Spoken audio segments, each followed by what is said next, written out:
पाकिस्तान की जो मकामी सियासत है वो तो अपने उरूज पर है ही इस वक्त, जिसके ऊपर हम बात करेंगे, लेकिन साथ ही साथ एक दफ़ा फिर जो रीजनल पॉलिटिक्स है वो भी सरगर्म है और अमेरिका ने ईरान के ऊपर नई इक़्तिसादी पाबंदियों का ऐलान किया है, जिसकी तफसीलात आज जो है वो आम हो सकती हैं या पब्लिक की जा सकती हैं।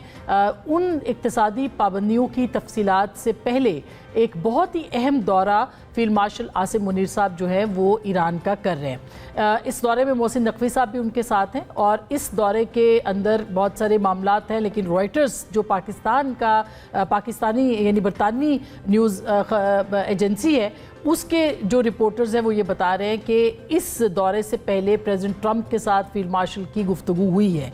अब अगर गुफ्तगू हुई है तो क्या इस दौरे के अंदर जो पैगाम होगा अमेरिका का वो भी दिया जाएगा, जिसके इम्कानात बहुत रोशन हैं। और ये भी कहा जा रहा है कि एक मरतबा फिर जो मुज़ाकरात का अमल था, इस्लामाबाद MOU जो कि अब मुअत्तल हो चुका है या ख़त्म हो चुका है, उसके ऊपर दोबारा से बातचीत की जाएगी।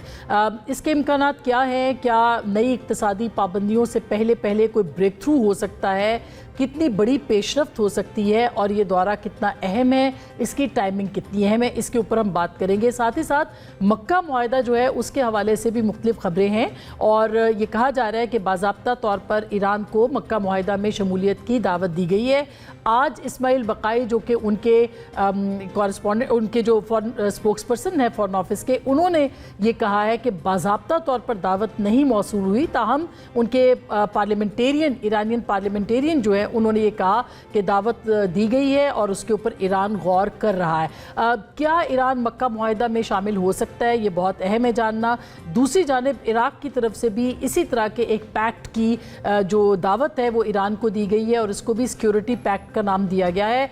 इसमें भी सऊदी अरब, ईरान और इराक़ पर मुश्तमिल जो मुआहदा है उसके लिए इराक़ ने कुछ दावत जो है वो ईरान को दी है। क्या ईरान उसका हिस्सा बन सकता है या ईरान इस मक्का मुआहदा का जो इससे पहले जिसमें तुर्की, पाकिस्तान और सऊदी अरब है, इसका हिस्सा बनेगा? ये बहुत अहम है। कौन सी शराइत हैं जिसके ऊपर ईरान चाहता है कि आगे बढ़ा जाए ताकि वो इसका हिस्सा बने, उसके ऊपर भी बात करेंगे। इक्तिसादी पाबंदियों के ऊपर चीन ने बहुत सख्त रद्द-ए-अमल दिया है और अब ज़ाहिर है सारी नज़रें जो है वो इस वक्त वाशिंगटन पे हैं। इसके बारे में बात करेंगे और साथ ही साथ इमरान खान साहब के हवाले से जो कि उनको अस्पताल ले जाने की बजाय शिफा अस्पताल, उनको पिम्स ले जाया गया और उनकी आँख के इलाज किया गया, जबकि एक मेडिकल बोर्ड की तश्कील का हुक्म जो है वो सुप्रीम कोर्ट ने दिया था। इस वायलेशन के ऊपर या जो इस वक्त समझती है पाकिस्तान तहरीक इंसाफ के तौहीन अदालत के की मुर्तकब हुई है हुकूमत, उनके खिलाफ एक पिटीशन दायर कर दी गई है जिसके ऊपर नंबर जो है वो लगाया गया। हो सकता है कि कल इसकी सुनवाई हो सके। दूसरी जानिब हुकूमत ने भी दरखास्तें दी हैं, 2 दरखास्तें वफाकी हुकूमत और चीफ इलेक्शन की जानिब से, इलेक्शन जो चीफ कमिश्नर की जानिब से इस्लामाबाद के, और इसके अंदर भी जो मुख्तलिफ एतराज़ात हैं वो लगाए गए हैं कि फौरी तौर पर यह हुक्म कैसे हो गया और निजी अस्पताल में जाने का हुक्म क्यों दिया गया, इससे पहले नहीं था। इसके अलावा भी बहुत सारे एतराज़ात जो हैं वो लगाए गए हैं। इस वक्त इस्लामाबाद के अंदर एक बहुत ही अहम इजलास जो है वो जारी है, जिसकी सरबराही जो है वो मौलाना फजल रहमान साहब कर रहे हैं और महमूद खान अचकज़ई साहब कर रहे हैं। इस इजलास के अंदर अपोजिशन की तमाम जमातें मौजूद हैं और कहा यह जा रहा है कि अपोजिशन जमातें मिल के एक अलायंस, जिसका कि पहला इजलास आज हो चुका है और आज हो रहा है, उसके अंदर अपना कोई लायामल भी लेके आएंगे। क्या लायामल हो सकता है? इस जो पिटीशन दी गई थी इसके अंदर मोहसिन नकवी साहब का नाम शामिल नहीं किया गया, उसकी वजूहात क्या हैं? क्या मुक़्तदरा की तरफ से के लिए हुकूमत PTI की जानिब से कुछ नरम गोशा जो है वो रखा जा रहा है? इसके हवाले से भी बात करेंगे आज के इस प्रोग्राम में। हमारे साथ मौजूद है मुस्तफ़ा नवाज़ खोखर साहब जो कि तहफ़्फ़ुज़ आइन के सीनियर नायब सदर हैं। बहुत शुक्रिया आपकी तशरीफ़ आवरी का। जनाब शौकत यूसुफज़ई साहब पाकिस्तान तहरीक इंसाफ के सीनियर रहनुमा हैं, साबिक सूबाई वज़ीर हैं, इस वक्त पार्टी की तर्जुमान हैं। बहुत शुक्रिया आपकी तशरीफ़ आवरी का। हमारे साथ मौजूद है जनाब खुरम दस्तगीर खान साहब, पाकिस्तान मुस्लिम लीग नवाज़ के सीनियर रहनुमा, साबिक वफाकी वज़ीर, और एक बहुत आप इनको सुनते हैं, बहुत शुक्रिया। हमारे साथ मौजूद है डॉक्टर सैयद मोहम्मद अली साहब, जो कि दिफाई उमूर के माहिर हैं, और उनसे भी हम बात करेंगे, बल्कि उन्हीं से हम आगाज़ करेंगे। डॉक्टर साहब, सैयद साहब, ये बताइएगा कि ये जो आज का दौरा है, जिसमें कि मोहसिन नकवी साहब भी गए हैं फील्ड मार्शल के साथ, इसकी क्या अहमियत है और क्या किसी बड़ी पेशरफ्त की तवक्को की जा सकती है?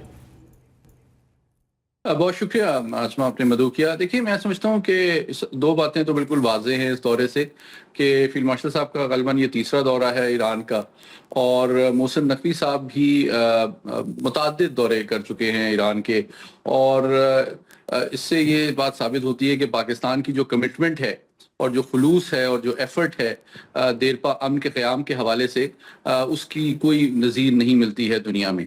और मैं समझता हूँ कि इस वक्त दोनों ममालिक की जानिब से ईरान और अमेरिका के दरमियान एक ऐसी फ़ज़ा बन चुकी है कि जंग के हवाले से एक थकावट का एहसास तो है, यानी कि एक वॉर फटीग आपको तो दोनों तरफ नजर आती है, और कुछ बड़े पैमाने पे जंग को जारी रखने या उसकी तबाही की शिद्दत में इजाफे की आपको ख्वाहिश दोनों तरफ से नजर नहीं आती है। अलबत्ता ये भी एक हकीकत है कि दोनों जानिब से डोमेस्टिक पॉलिटिक्स जो है वो एक बड़ा इंपॉर्टेंट रोल प्ले कर रही है, और बदकिस्मती से चाहे ईरान हो या अमेरिका हो, यूं लगता है कि दोनों साइड्स अपनी दाखिली सियासी मुस्तकबिल के हवाले से बहुत ज़्यादा उस पर फोकस कर रहे हैं, और अपने आप को एक विक्टर के तौर पे पेश करना चाहते हैं अपनी आवाम के सामने, दुनिया के सामने। तो मैं समझता हूँ कि फील्ड मार्शल साहब का और मोहसिन साहब का जो दौरा है, उसमें उनको ये मौका मैसर आएगा कि वो ईरानी क़यादत को, ईरान की फ़ौजी, सियासी, सिफारती क़यादत से मिलें, और एक तो उनके आपस में भी उनको एक पेज पे लाने की कोशिश करें। क्योंकि आपने देखा कि आपने जिस तरह हवाला भी दिया अपनी इंट्रो में कि पाकिस्तान, तुर्की और सऊदी अरब का जो दिफाई मुआहदा हुआ है, उसके हवाले से भी ईरान से मुख्तलिफ बयानात आए। उनकी नज़रियाती, सियासी और फ़ौजत की सोच और थी, उनका सरकारी बयान मुस्बत था। तो बहुत ज़रूरी है कि इससे कबल भी आप जानते हैं कि फील्ड मार्शल साहब ने एक बड़ा इंपॉर्टेंट रोल ना सिर्फ अमेरिका और ईरान को करीब लाने में, उनके दरमियान अमन को कायम करने के हवाले से अदा किया है, बल्कि ईरान के अंदर भी जो डिफरेंट पावर सेंटर्स हैं उनको भी एक पेज पे लाने में इनका रोल बड़ा इंपॉर्टेंट है, और जिसको मैं समझता हूँ सदर ट्रंप भी बड़ी कदर की निगाह से देखते हैं। तो मैं समझता हूँ इस दौरे के नतीजे में फील्ड मार्शल साहब को मौका मैसर आएगा कि उनकी तमाम पावर सेंटर्स को वो कायल करें, कि वो अपनी जो कुछ गेन है इनको सस्टेनेबल पीस में कन्वर्ट करें, क्योंकि जंग का तूल पकड़ना या इसकी शिद्दत में इजाफा जो है, उसका सबसे ज्यादा नुकसान तो ऑब्वियसली ईरान और उनकी आवाम को ही होगा। और मैं समझता हूं कि सदर ट्रंप भी एक फेस सेविंग चाह रहे हैं, और बहुत जरूरी है कि जहां पे उन्होंने बड़ी बहादुरी, जुर्रत और इत्तेहाद का ईरान की कौम और क़यादत ने मुजाहरा किया है, वहीं पे वो दानिशमंदी का दामन भी हाथ से ना छोड़े, और एक किसी हद तक फेस सेविंग दें अमेरिका को, जिसके नतीजे में एक विन विन सिचुएशन सामने आए। अगर आप सिर्फ अमेरिका को ह्यूमिलिएट और एम्बेरस करना चाहते हैं और अपने आप को डिसाइसिव विक्टर दिखाना चाहते हैं, तो ये एक हकीकत है आसमा, कि देखें अमेरिका ने अपनी गलती का एहसास तो किया है, लेकिन ये भी एक हकीकत है कि वो अभी भी एक दुनिया की सबसे बड़ी सुपर पावर है, उनके पास बहुत ज्यादा हार्ड पावर मौजूद है, और अगर आप उनको एक हद से ज्यादा तो आज आपको लगता है कि इक्तिसादी तो वो दबाव मजीद बढ़ा सकते हैं, जो कि वो इक्तिसादी डोमेन में आपने देखा वो बढ़ा भी रहे हैं।